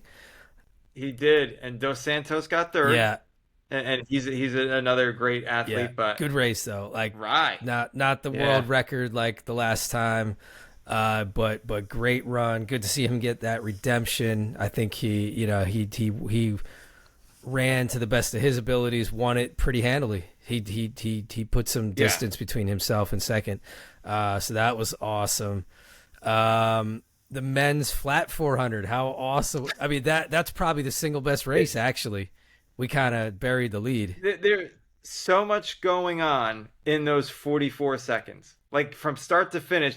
Like it's crazy, if you don't follow along, just how much happened in that 400 meters and who was going to win, who was winning after 200 meters, what was happening, as you round the turn, and then just the chaos, I'll call Chaos it is on a the great final, word, yeah. the final 100 meters is just That British guy, Matthew Hudson-Smith, he's a beast. I've seen him running the early right. He's this big guy too, right? He's not built like the normal 400 runner, and he was crushing through the prelims and stuff. It looked like he was just going to run away with it, and even in the race, looked like he was going to run away with it. He was in that lane 4 or whatever, and big lead. And then you see, Michael Norman should be competing for it, and he just fell off the map. I don't know. He's another one that he can be like erratic. It's great, bad, great, bad. It's not a lot of in the middle. It's either great or bad. And he had a bad race. I feel bad for him. But he didn't have a good race. And then that Quincy Hall. I mean, is it the all-time rundown? It might be the best comeback I've ever seen. I mean, just especially the way the commentators added to it, where it seemed like he was just done, right? The way his arms were flailing, I say flailing, it just didn't look like he had anything left in the tank. They're not talking about him in anything. It's Matthew Hudson-Smith, and it's Oh, I'm kind of forgetting who the other guys were in there, but yeah, Quincy. Quincy Hall came back. We'll call it for like the depths of hell, and came back to win it. Yeah. And it was a close race, 0.04 of a second, but he won over Hudson-Smith, and then Zambia, who I don't think. Oh, is that who it was? Normally, it was Zambia. Wow. Yeah, Sam Okanga. Yeah. That's weird. You don't really talk about Zambia in like 400 meters. Not as much. Those track events. Not as much. Yeah. Well done. Great result. But just the way he won that 43:40. I think what is it? Something like the 4th fastest ever, right? Or 5th? Or it just. And it fastest athlete it's so crazy how the race went out. Like, you didn't think that was even possible. No, and a guy like his forms break it down. He's really like chugging like that. Like, it was awesome. That's awesome. If you want to be like have like a Go USA race like that, that's the all time. I think that guy's gonna get sponsorships out of that. I think he just made himself a legend in one race right there. And he deserves it. It just. Again, really incredible. There's so many more events, happening within track and field and all across the Olympics. Yeah. The only last one. Just to bring in one more detail. Just the men's 4x4. I thought. Okay. There's the 4x1. As usual, we drop. We don't do it. We don't pass baton. But the 4x4. Letsile Tebogo, 200-meter winner. Was a beast. I think he had the fastest split, right? He split a 43:07. He would have been like just off the world record, something like that. But Rai Benjamin again was our anchor. Right? We had a slight lead, and him holding him off that last leg. That was one of the best 4x4 finishes I would say I'd ever seen, or overall relay, probably one of the best I've ever seen. Because I think they realize you could kind of see what's going on over the course of the 4 laps, or if you're doing 100 meter, like you can kind of see how things are transpiring. Definitely was Botswana and the U.S. in that last 400 meters in the last lap around the track, and I think Rai to feel the pressure.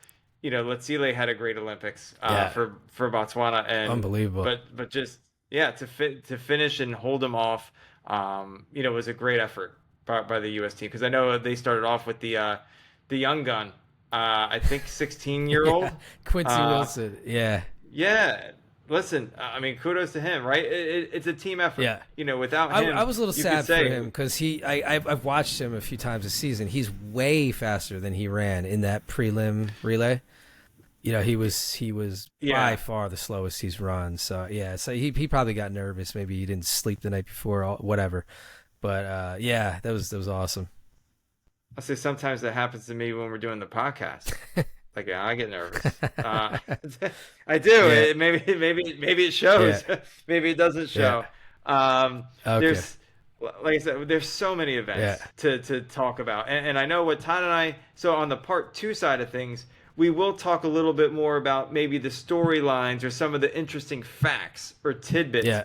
And probably cover some of the events that we didn't even get a chance to talk about, and highlight, a winner, or highlight what is the key thing to take away from this particular sport. Obscure events, memes. We could dive into some lists of like, world record performance like that. Yeah. That could be cool. All that kind of stuff. Yeah, just historical Absolutely. comparisons and stuff. We'll do like a little deep dive for the nerds. Yeah, That's right. track So nerds and stuff. hold on to your britches for that episode. It's going to be fantastic.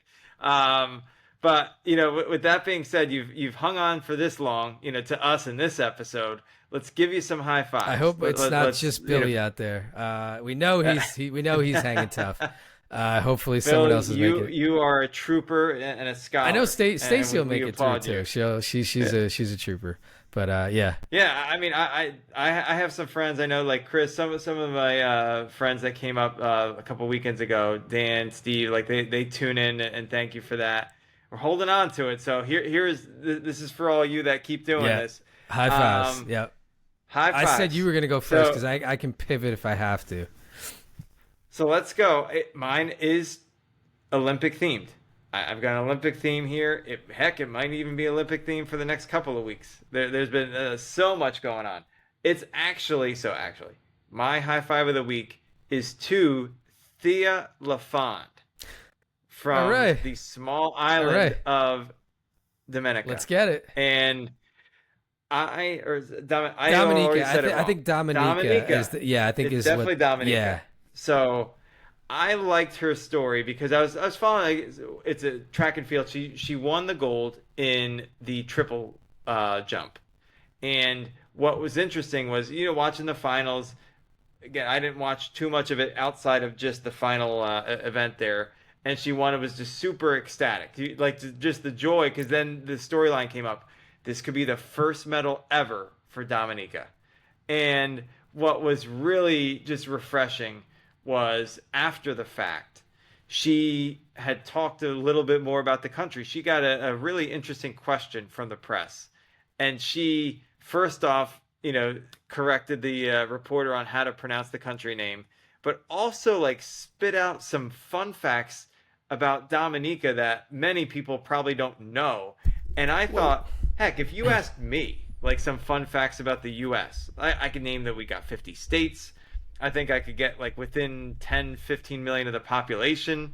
But she was going on about the population and about what they're known for. And just a quick 30-second blurb. And I was like, that's more power to you. Because I think what makes the Olympics fun is whether you're the size of the U.S. or the population of India, right? Or China. You've got countries and you've got athletes that are from all over the world that can compete.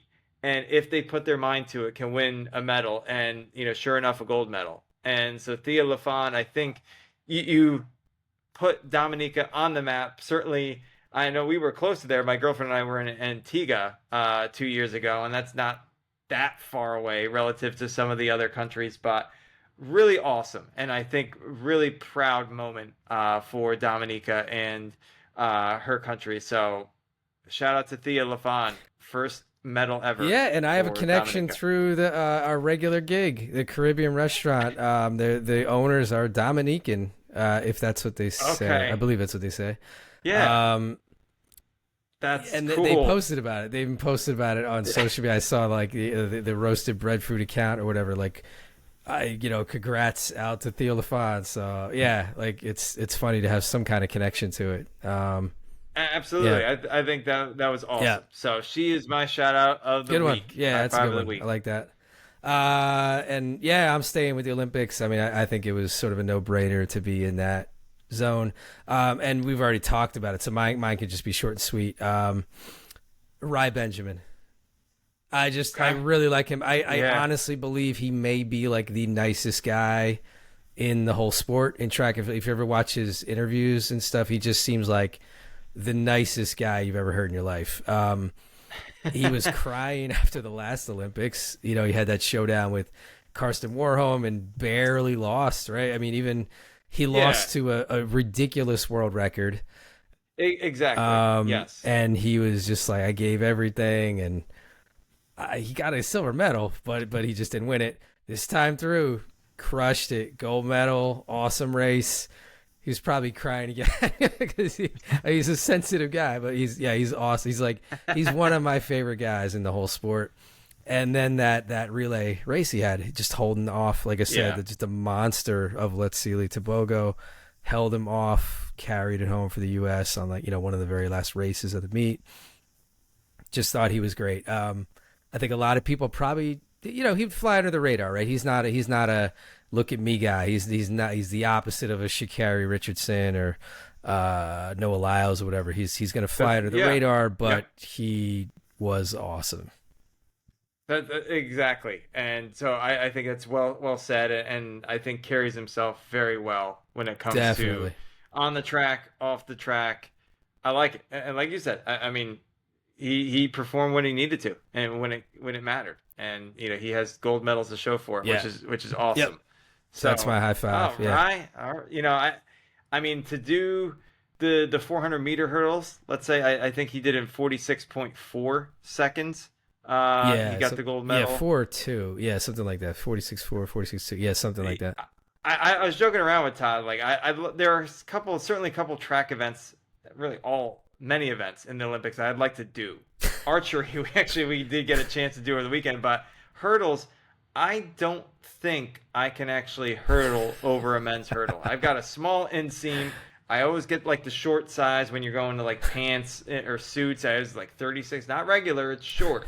I'm a short man. I own it. It's okay. I'm good at hide and seek because I can hide in things, but I don't think I could hurdle over a actual Olympic hurdle. I think I could probably get over it. It wouldn't be that easy. I'm not that flexible either. So the high hurdles are pretty high. Yeah. So yeah. Tough race. Very tough race. And so with that, I think for everybody who's still tuning in, Billy and maybe the countless dozens of others, hundreds of others, who knows? If you enjoyed this episode, even before you enjoyed it, what did you think about the Olympics? Leave a comment, leave a story, leave something that really resonated with you, and the Olympics this year around. Maybe you didn't even watch it, right? Maybe you didn't care. Let us know, because I know there's people who aren't really big into sports. And maybe this wasn't, as important to you as it was for other people. Let us know about that. But we really appreciate you putting up with us. And I think, we really hope that you had a fun time listening to the Olympics, because there is so much to cover and uncover and discover. I don't know if I have another cover word there, but there's a lot going on. Recover from the Olympics going away. I might need to recover. That's for sure from this episode. Feel like I've gone all over the place. This is awesome. So that's why we did decide to split it up into two. So the next episode is going to be a little more fun, maybe some quirky things happening that we'll get to share with you. Really appreciate you listening to us. And you can find us on YouTube. You find us on Instagram. You could find us on Instagram. You could listen to us on Spotify or even on Apple.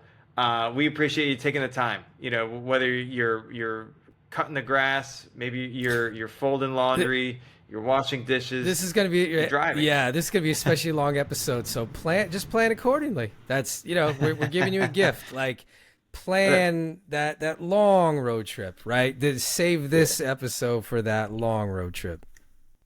There you go. Absolutely, because it's going to be fun. It's going to even be better, whatever you're doing, listening to the High Five Guys for sure. And we're all about giving some high fives and spreading those positive vibes, but there's no but. Next episode is going to be spectacular. It's going to be great. We're going to talk Olympic fun facts. You're going to be astounded by what you hear about what happened in this Olympics. And who knows, maybe we'll talk about something that you even thought about on your own, which is great. If you've got any topics, thoughts, ideas, leave them in the comments. Let us know. If you're friends with us, like personally, reach out to us. Let us know what we could do better, what you really enjoyed. And with that being said, thank you for holding on. Go take a break. Go give yourself a pat on the back. Go give yourself a high five. You've made it through the episode. Thanks so much.